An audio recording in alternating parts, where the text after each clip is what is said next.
talk about Joni I forever. know. She's really special. You know, I got asked to sing a Joni song for, I know, your face. I know. It was Get like, the fuck out of here. Why? it was like It's a almost death like you can't. sentence. Well, it was for the complete rendition of the last waltz that happened at the Capitol Theater. Okay. So what? She only did a couple tunes. She did like Coyote. She did Coyote and she did Shadows and Light. Right. And to be honest, you can tell that the band doesn't know the song. They can't learn it. Yeah. It sounds exactly like the rhythm section in Coyote because those guys are like, what the fuck is going on here? Yeah, like They we could can't play a just like shuffle. we can't just like shred over this Yeah. because there's like a lot of changes and the chords are like a lot of extensions and I mean you can like tell, you know, like I mean you and I like we've both been in sessions where you're like, yeah, I'm good, I got the song, and you're like kind of fumbling around, and sometimes actually most of the time it works. Yeah. Like depending on like how challenging the chord changes are. Yeah. With that song, it's sort of like, I mean, Robbie's like, what's going on there? Yeah. I mean, granted, they were all cooked up, and like that's. There's a reason that Shadows and Light didn't make the movie. Oh yeah, well yeah, and then there's a couple live versions of them playing it, and it sounds pretty crazy. It sounds kind of bad, but then the fucking album version is insane. Yeah. Like, and when I was like, you want me to sing this song? Yeah. First of all, there's like a fucking choir. Like the on version it. of like on Hissing of Summer. Yeah. Yeah. Like with that choir, I forget what they're called, but like it's wild. And like the synthesizer, I was like, how the hell am I gonna pull this off? I was like dreading it. Well, I was really dreading because it.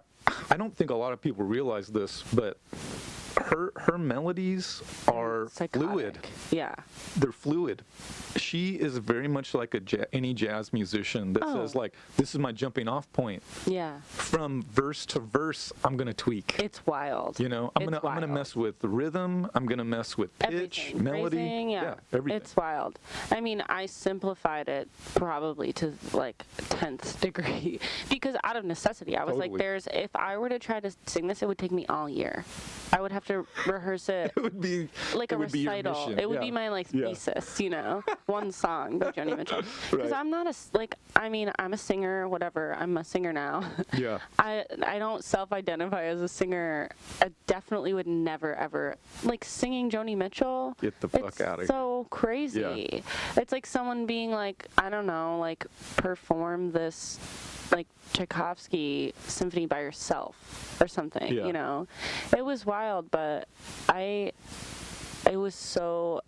had never really gotten super deep into her songs in the way that I did when I had to learn it, because I was just like, there's no other way other than to just dive in and immerse in the song and listen to it all the time. Yeah. Honestly, the last time I did that when I like wanted to learn something was when I listened to Stevie Ray Vaughan's version of Little Wing. Like I would listen to it on repeat, like when I went to sleep. Man, I first heard that when I was probably about 13. Cool. And I was just like, what's going on? Yeah, it's crazy. Yeah.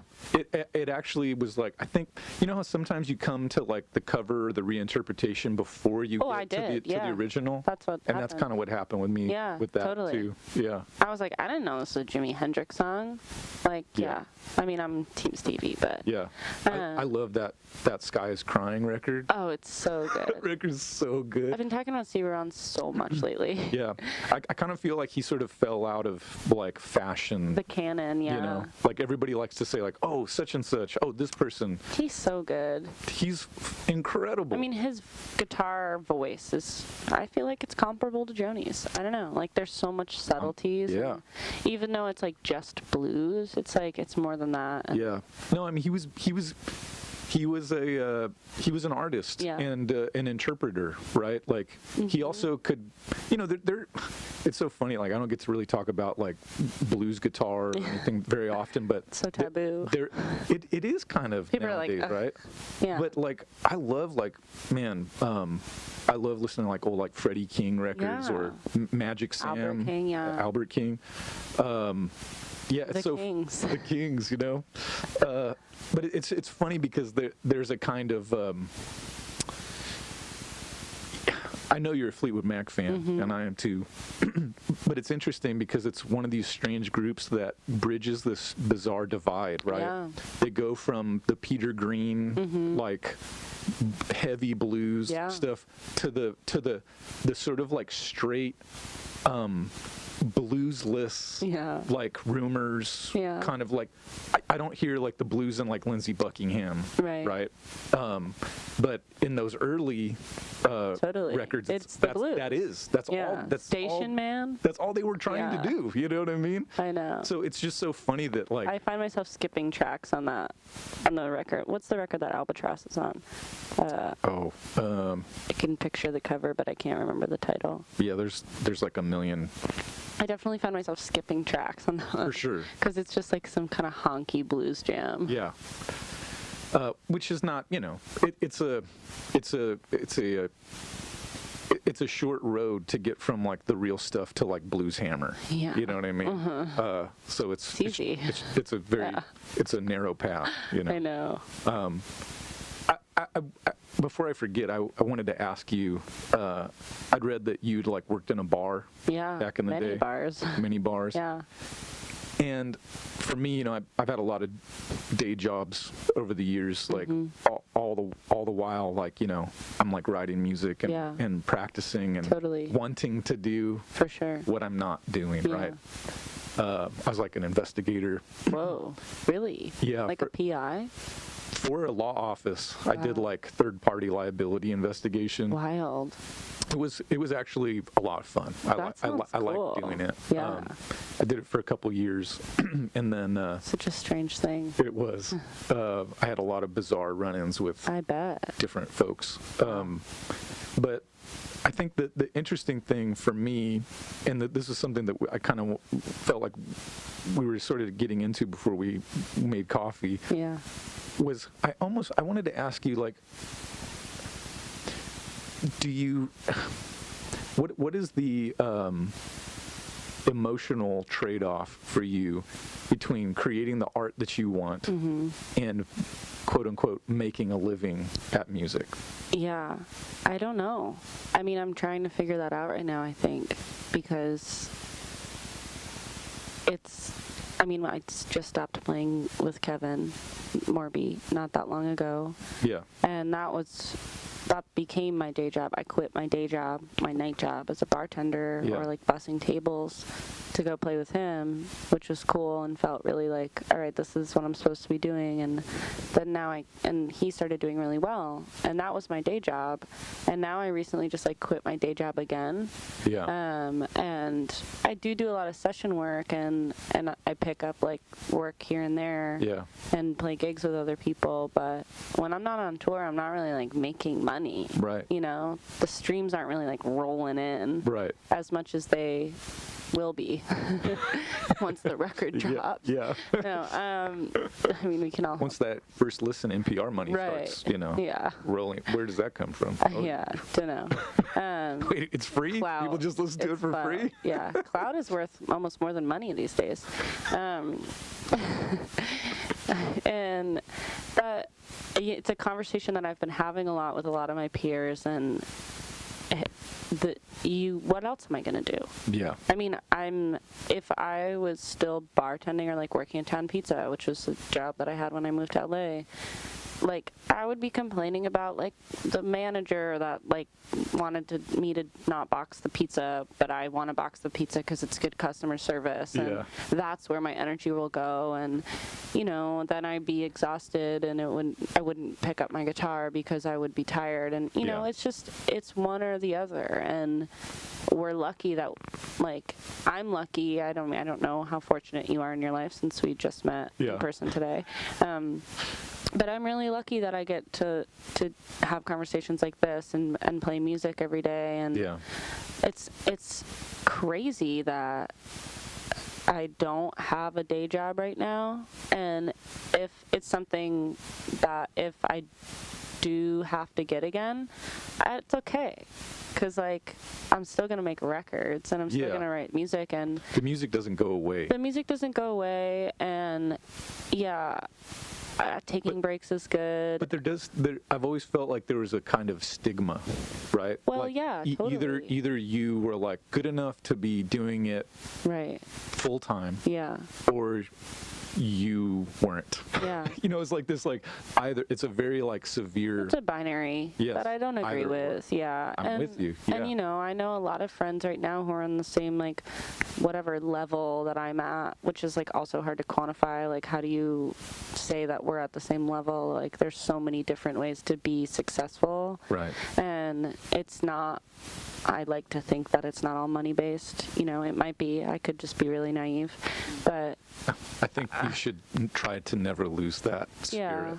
I don't. Yeah. Because that's when I feel like that's when the music and the muse will leave too. Yeah, If you're like, oh, cool, I'm just doing this for money. Know. It's like, oh, is that right? See ya.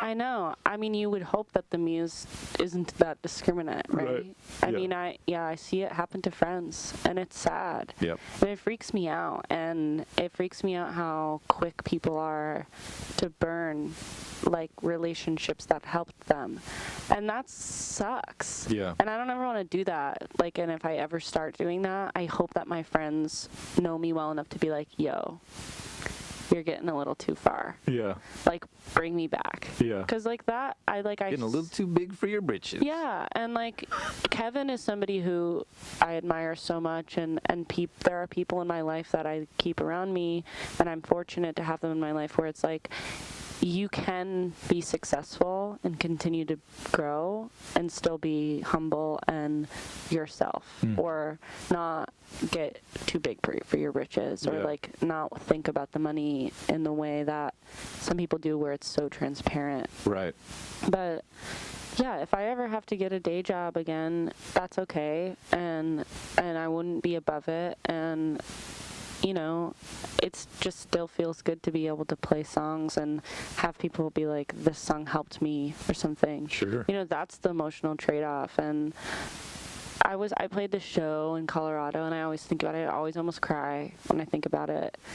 And I played this show in Denver in September, and I was playing solo, and I was opening for Angel Olsen, which was like a crazy thing for me because now we've been friends for a couple of years, but I was a huge fan. I mean, she changed independent music, I think, for songwriters in a lot of ways. I mean, she's just connected to something that some people are able to be connected to in life, certain generations. Yeah. And I think she's really connected to it. And we were both solo, and it's intimidating to be opening for somebody like that. Her voice is unbelievable. Right. That's one of those people too. I'm just like, fuck you, dude. Right. Yeah. Like, I'd watch her every night and just be like, damn, you're like, oh, girl. okay, cool. Yeah. You just made that look really easy. So easy. Yeah. And I'm like, like trying to sing it. You're like, I got more reverb than the monitor. Always. Literally. And some compression and slap back. Please, no slap back for me. Yeah. It's in all caps on my mix each notes. his own. Yeah. I must have had a bad experience that I blocked out with it. But I was at the merch table, and it wasn't a great show. There was something weird. I got a bloody nose for the first time, actually. The altitude was making me feel really wild. Interesting. And not on stage. No, thank God. Like a Carrie situation. That'd be bad. Yeah. No, and I had one drink, and it like made me feel kind of weird after, and everybody was just feeling a little off. The altitude, I think, and it's a strange vibe there. Right. In Colorado. Denver, the identity of the city is really confusing to me. I'm with you. Like, what are you guys all about? Yeah. Hot? Like, I had a show at was it a place called like the Lion's Den or something like that, or it was it was like one of those shows where like 10 minutes before you're supposed to like load in, you're like, am I even gonna do this show? Right. Should we just go? Yeah. No, get pizza or something. Yeah, and admittedly, I was like, whatever, like Denver, like what's this gonna be?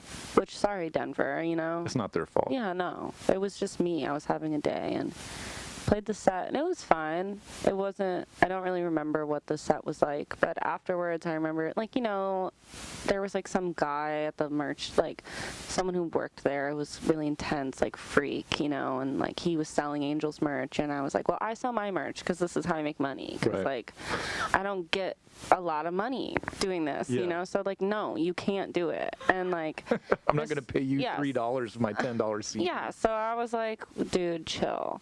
And kind of like pissed, you know, and I was at the table and selling my merch, and this young queer person came up to me and was like, it's gonna tear up. He was like, they were like, I don't know their pronouns. They were like, I just want to let you know that, like, your song, Your Heart, like, I played it for my boyfriend, like, the first time I ever said I love you to him, and, like, it means so much to me, and thank you. And I was just like, well, all right. That's why you do it. Like, bye. Yeah. Man. Like, I don't care about, like, it's just like that shit is crazy, like, and like my family members will be like, well, you know, it's just music, like, you're not saving lives. I'm like, no, actually, like, you are. It's a religion. It's like people's religion, and sometimes people just like don't have, like, this kid, like, in Denver, like, I don't, they were like so young, and they were like so nervous, and I just remember feeling that too, like talking to like whoever, like any musician that I had gotten the opportunity to like talk to and feel enamored by, and it is just like, oh, that's the emotional return. And even if I have to like work at a pizza place again, and for someone to feel that, I'm like, that's worth it, you know? There's something about that kind of like reaching out of the darkness, right? Like, you know, we do this because of our motivations, right? Of like, you want to do something great, you have a song inside of you, you want to play. Right. And then you kind of put this thing out into the world, and it's this completely mysterious process as to what comes back to you. It's so wild. Right? Yeah. And I've always felt like sometimes, you know, because, you know, I've had a family. I didn't really even start making music until I already had like 2 kids. That's wild. You know? That's cool.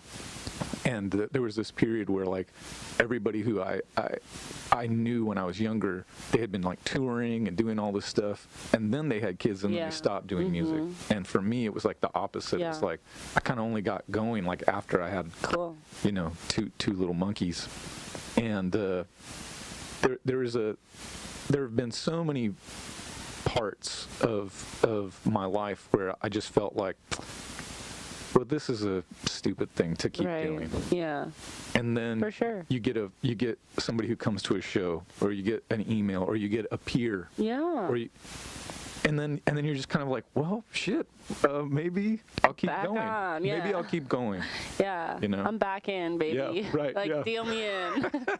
Double down. I know. It's wild. It's wild. I mean, like, even in the course of a 24-hour day, I'll be like, this is fucking stupid, and I'm out, and like, I don't want to post another photo of me like looking hot when like in reality I have like a sty, and like I'm like, you know, like, it's just like the image, and then, you know, like, I get to like come here and have a good conversation. It's just like, even in the course of like that day, like, it's so tough, but like it's like the human experience. Everybody probably goes through that. Like, even as a parent, I don't know, you're probably like, I can't do this. Like, I don't want to be a parent. Or, you know, like, it's interesting though, because, you know, we're talking about the rough edges of art being smoothed out. Yeah. I wonder, and I think, you know, I spend a lot of my time like working for other people. For sure. Just to pay rent and take care of my family. And I wonder, you know, the people that are kind of they'll just work for a company or a corporation for 20 or 30 years. They've, in a weird way, like they have these same desires that we do, but they've smoothed them out in order to be safe, in order to be comfortable. Totally. Or they've just kind of like, over time, they've shut off the thing that they wanted, their dream. For sure, you know? Because I don't think anybody's dream is to like be a corporate. A corporate drone, right? I mean, some people's are. Yeah. I think they are. That's wild. Yeah, I know. That's fucking terrifying. Or like, at some point it resembled something else, but Yes. like very interchangeable. And artists do that too, right? Totally. An artist can start off and you're like, damn, like they're really saying something. Yeah. And then like money, opportunities, pride, Yeah. whatever comes Right. in, and then their art changes and you're like, damn, What it was just happened? that malleable. Yeah, I know. You could just give it over and Totally. I mean, I don't want to, always, I'm like, do I just sound bitter and like jealous?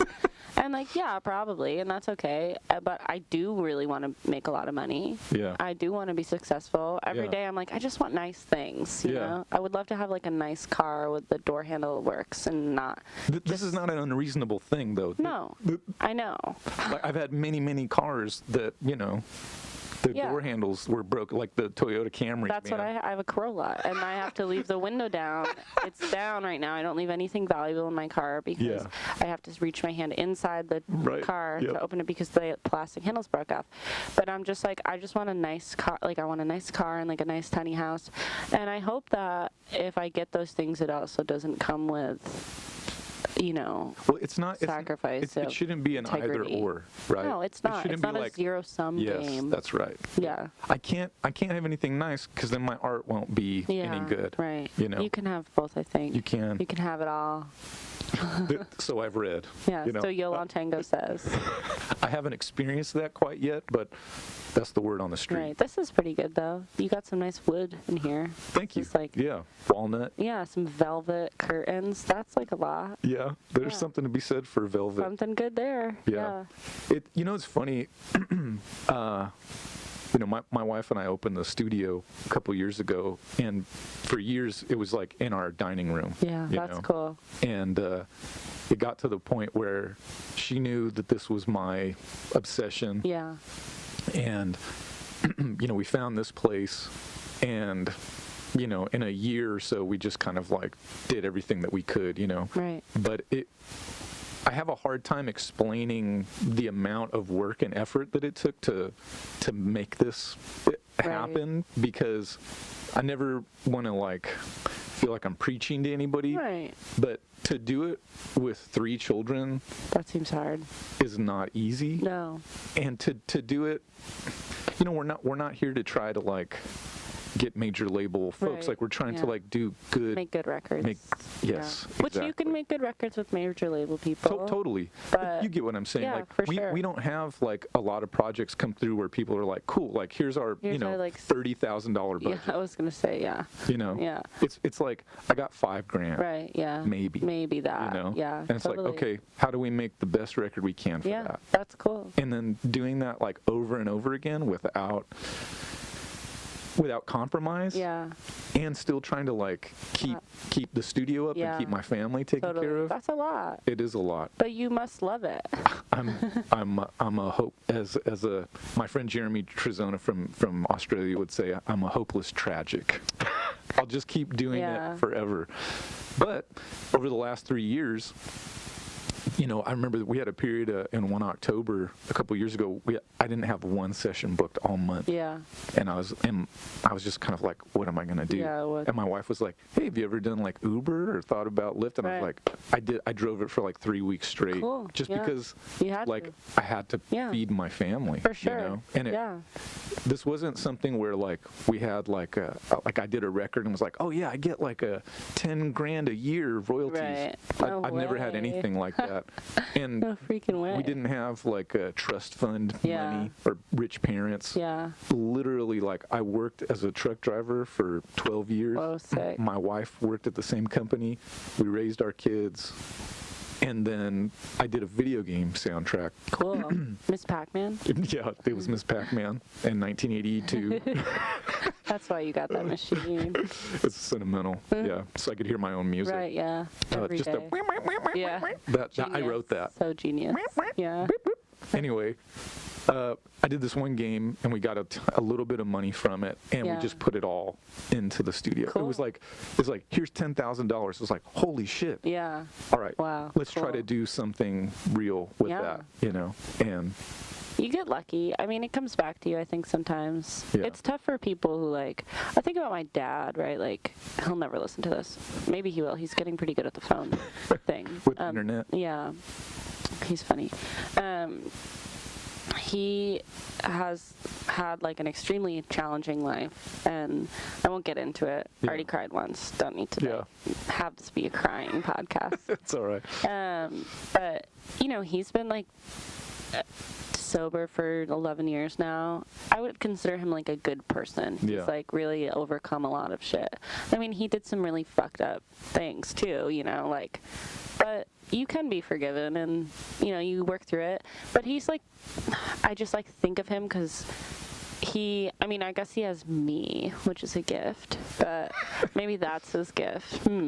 But like, you know, he doesn't, nothing like huge has ever come back his way. Like in terms of like, oh wow, like we magically like got like this big job where like he's gonna make 50 grand or something. Like I probably have more money than him in the bank at this point, and like that's not saying much at all. Right. And like, yeah, I think about the people that were like, it doesn't like come back, and that bums me out. But I mean, he loves, like, I don't know, he seems happy. He loves me. So, you know, he does have me, which is good. Yeah.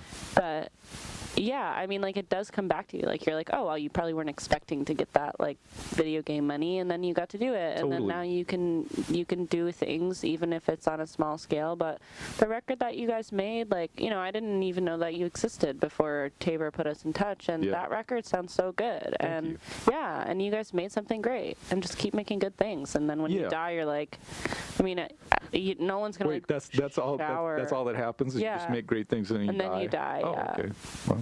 Basically, or you like make a lot of money and then that's nothing. You know. I'll take the former. Yeah. I think about that a lot. I mean, I don't know if it's just, I don't know what it is, but I feel like we only have so much time. Right. I just want to keep doing the best work I can. I want to keep challenging myself. I want to keep taking risks. Right. And you know what? There's always a season, you know? And like, the truth is, like, you know, we only have about a year left here. Really? Like, our lease is up. Are you going to renew it? They don't want to. We had a new owner buy the property. Damn. And they offered us a buyout, and then we didn't take it because we were like, well, we just put all this time and money into it. And then they were like, okay, well, when your terms are up, like, we don't have any intention of renewing your lease. So in that regard, that's why I was talking to Jeff Parker about it the other day, and he was just like, dude, you gotta go somewhere else. You gotta do a GoFundMe or what. And I was like, I don't think I'm gonna do any of that, because first of all, it's a business, and I feel weird kind of saying, like, help me raise money for my business. It's sort of, I mean, I don't know, you're also sort of like a factory in this way where, like, I do think of what we do as a kind of community service to a certain degree. I do think it's an important part of the community. If you're making records for $2,000 or $5,000, like, that's not a huge business. That's 100%. But I do think in terms of, like, I like limitations. I like this certain kind of finality of saying, cool, we had 4 years. How many records did we do? How much great stuff did we do? How many people did we meet and work with? And how much good did we do? And over the last few years, one of the things that I'm really proud of is, you know, every time we do a record, like, we hire musicians, we hire, you know, engineers. And I think each of the last couple of years, we paid out about $35,000. That's great. People made money, musicians paid their rent. Yeah, that's great. And to me, that is a community service. Exactly. A music community service. Right. Yeah, for sure. So, I don't know. You know, we'll see how things go. We have in the next year. Like, I'm already thinking, I got all these records I want to make. Yeah. You know? And then, who knows what happens after that? The next challenge comes, you know. Next chapter. We'll pull all the walnut off the walls, and we'll put it up in some fucking dining rooms, you know, somewhere. Yeah, totally. I'll be waiting tables there. I'll be like, what can I get you today? Yeah. On our break, we'll cut a record. Right. Yeah. You know? Totally. But that's kind of like, I don't see that there's anything wrong with Nothing's wrong with that. Yeah. Totally. Because we're just gonna keep keep making Just keep music on, and yeah. pay the rent, be a good person, and kind of like pursue your craft too. Yeah. Have fun. Yeah, it's easier said than done. I know. You know, I mean, it sounds like a platitude, you know, but the truth is, like, it's a fight. Totally. Right? Yeah. But it's a good fight. Totally. But I just feel like there's a big difference between saying, like, I want to do good work. Yeah. And then fighting every day to do the good work. You know, I have a lot of folks come in and they want to make a record, but then they don't want to do any of the things necessary to make a good record. Right. They don't want to write better songs. They don't want to hire musicians. They don't want, you know what I mean? Yeah. It's kind of like, oh, okay, well, you can't just plug in. it's one thing to say it, it's another thing to do it. Right. To live, you know, you're talking about the spirit. I always think of, like, it's the stream, right? You gotta live in the stream. Totally. And to do that requires, like, sacrifice. For sure. To a certain degree, it's a decision that I've made to say, like, well, I will sacrifice a certain financial reward to make a record, you know, that I think sounds great. Should be made, yeah. Yes, totally. something that should be made. Yeah. Well, if I don't make the sacrifice, who will? Right. Yeah. I mean, it's not a martyr kind of complex. It's just like, I spent my entire, you know, like, I used to ditch high school and go to the library and